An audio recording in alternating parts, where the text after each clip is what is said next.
Hello, everyone, and welcome back to the Wealth Whisperer podcast. I'm your host, Erin Moran, and in today's episode, we're diving into something that many of us struggle with, and that is our money mindset. Specifically, we're going to talk about why your financial habits might be keeping you stuck and how you can start shifting those habits to build real wealth.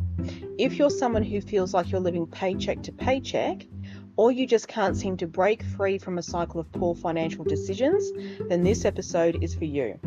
Today, we're going to look at how your beliefs about money might be affecting your financial success, and most importantly, what you can do to change it. And remember, as always, I'll pop in the general advice warning disclosure here. So this podcast is intended for informational and educational purposes only and does not constitute personal financial advice. Please consider your individual circumstances or speak with a qualified professional who can give you that specific advice before making any financial decisions.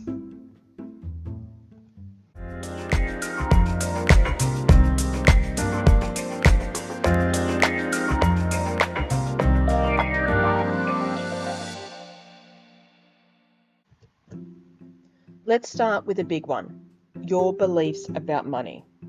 A lot of us don't realise how much our mindset influences our finances. For example, if you believe that money is scarce or that you'll never have enough, then guess what?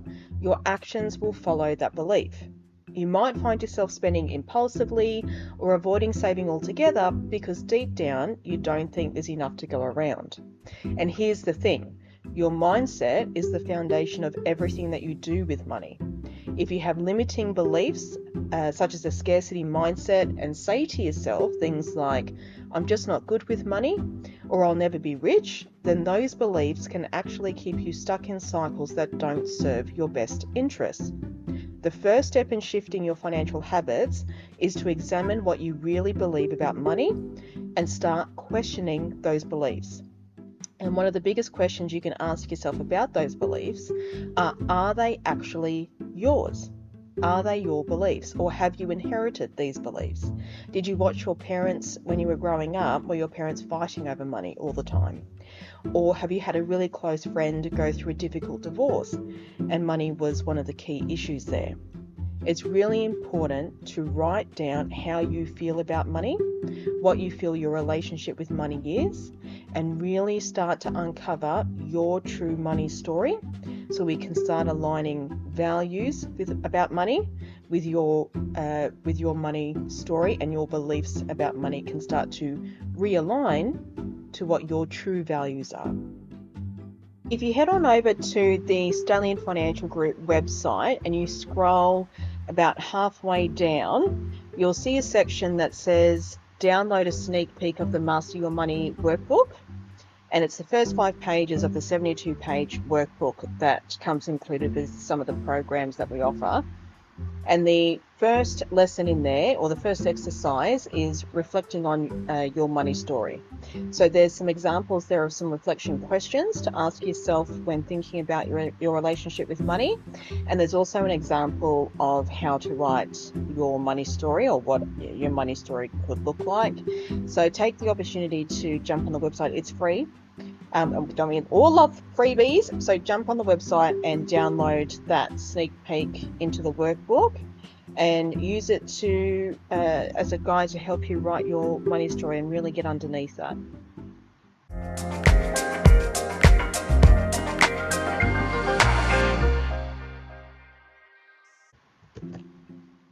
Now let's talk about that all too familiar paycheck to paycheck cycle. If you're stuck in this cycle, you are not alone, and it's one of the most common financial struggles that I see. But here's the catch. It's not just about the lack of income or the cost of living challenge that we have.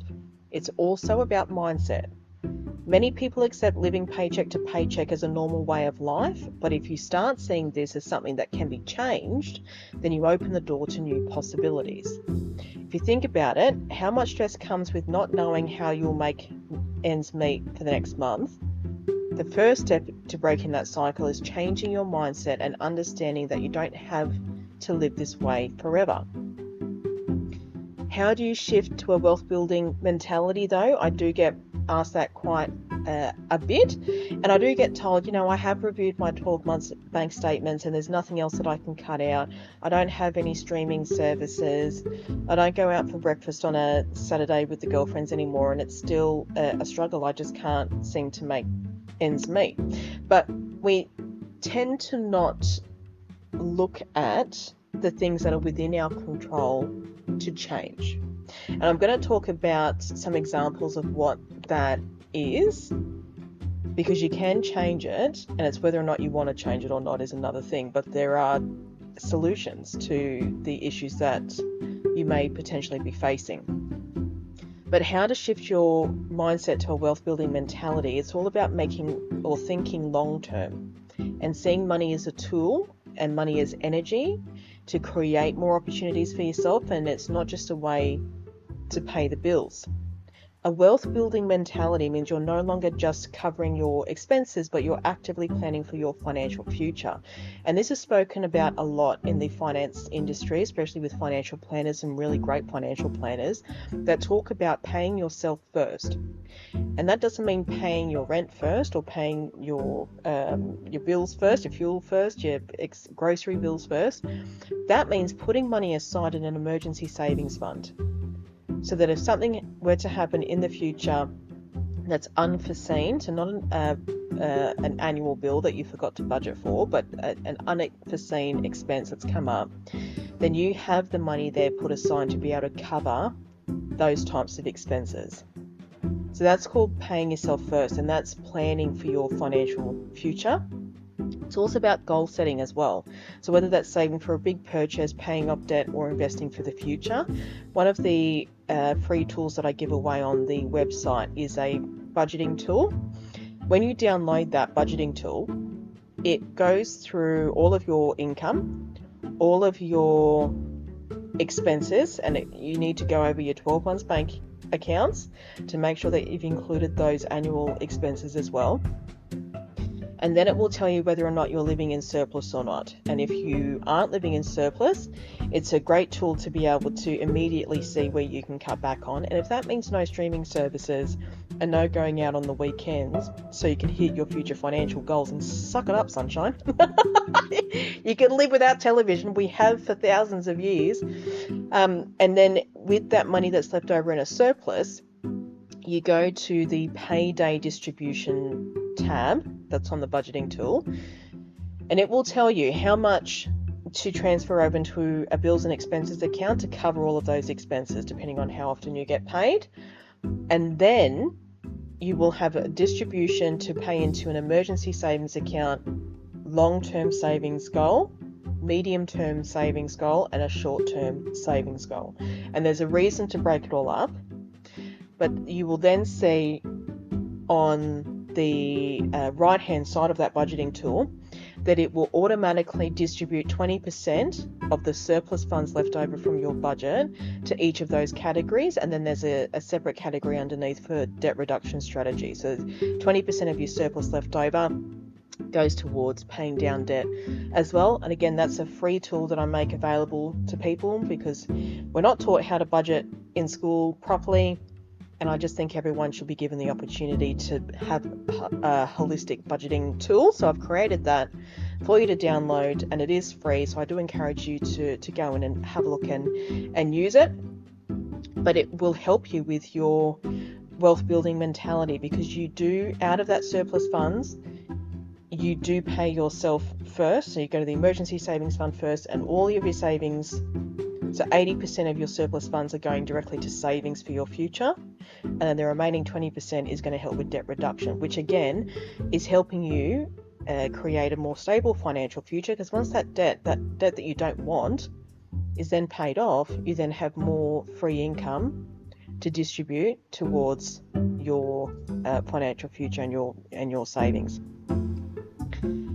It doesn't happen overnight, especially if you've had these built-in behaviors or this built-in money story. It doesn't happen overnight, this wealth building mentality, but with practice, you will get it, and you will start to see your mindset change. And when you go to the shopping centre and you're doing your grocery shopping, you won't just keep buying the same things, because that's what you always buy every week, is what we like to lie to ourselves as our staples, you'll start to look at the price ticket and go, right, for me to stick with my budget, instead of buying steak this week, I'm buying chicken.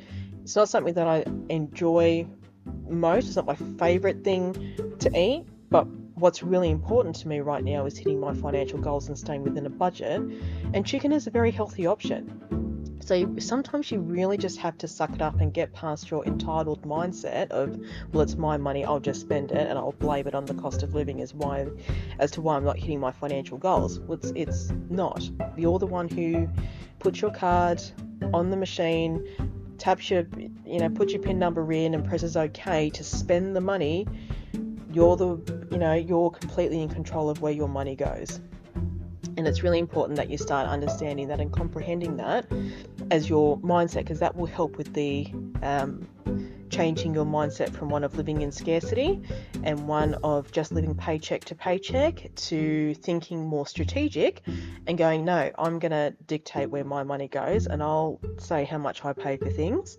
And you start living in a wealth building mindset.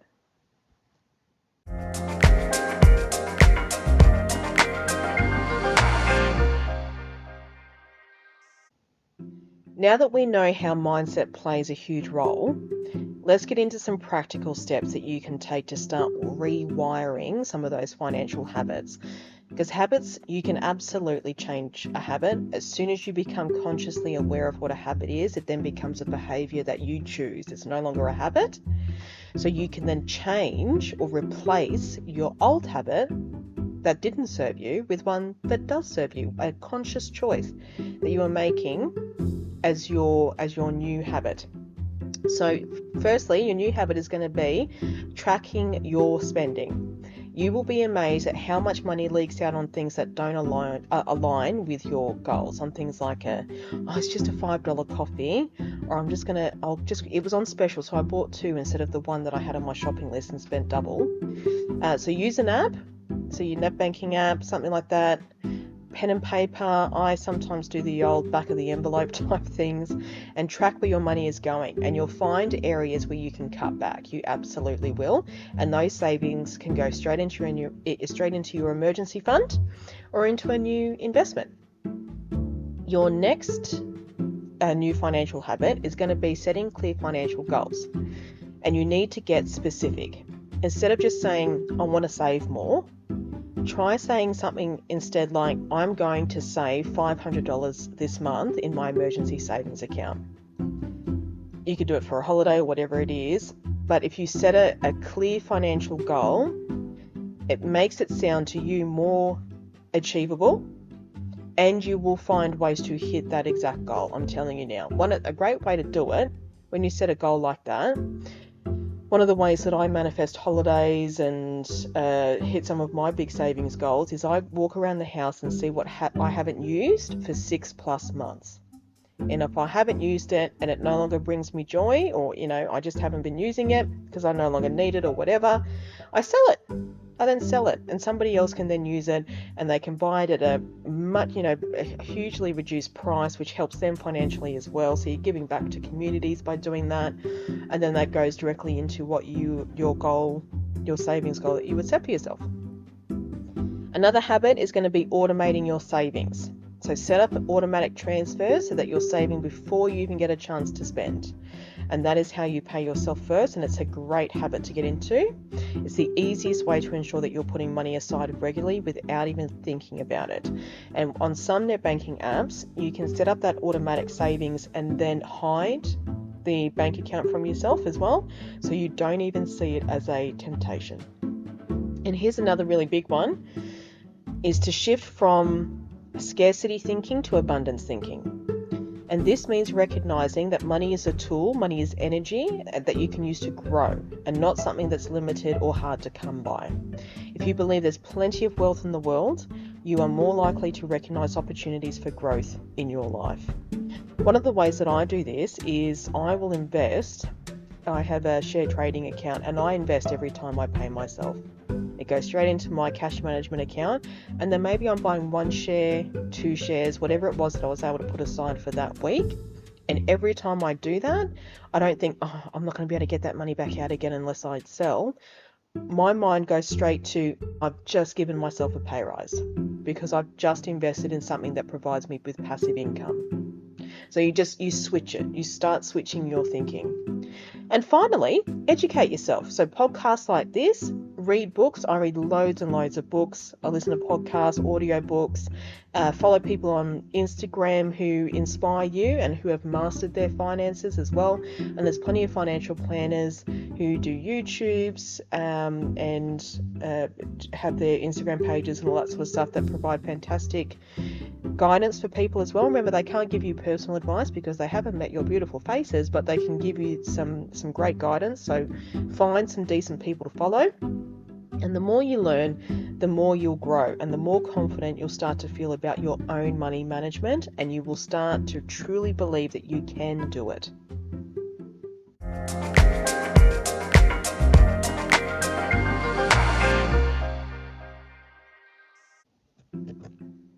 All right, so that is it for today's episode. To wrap up, your mindset directly impacts your financial habits. If you can shift your beliefs about money, you'll start seeing changes in your finances.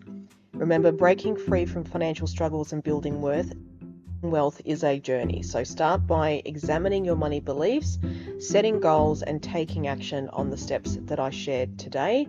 I'd love to hear how you're working on rewiring those money habits. You can drop me a message or share your thoughts on social media. I do check social media every Sunday. You can also send me an email on erin.moran@stallionfinancialgroup.com.au. If you head over to the website, one of the courses on offer is a 28 days to living abundantly. And this is a great course for you to do yourself at home. So there's no one-on-one coaching with this one.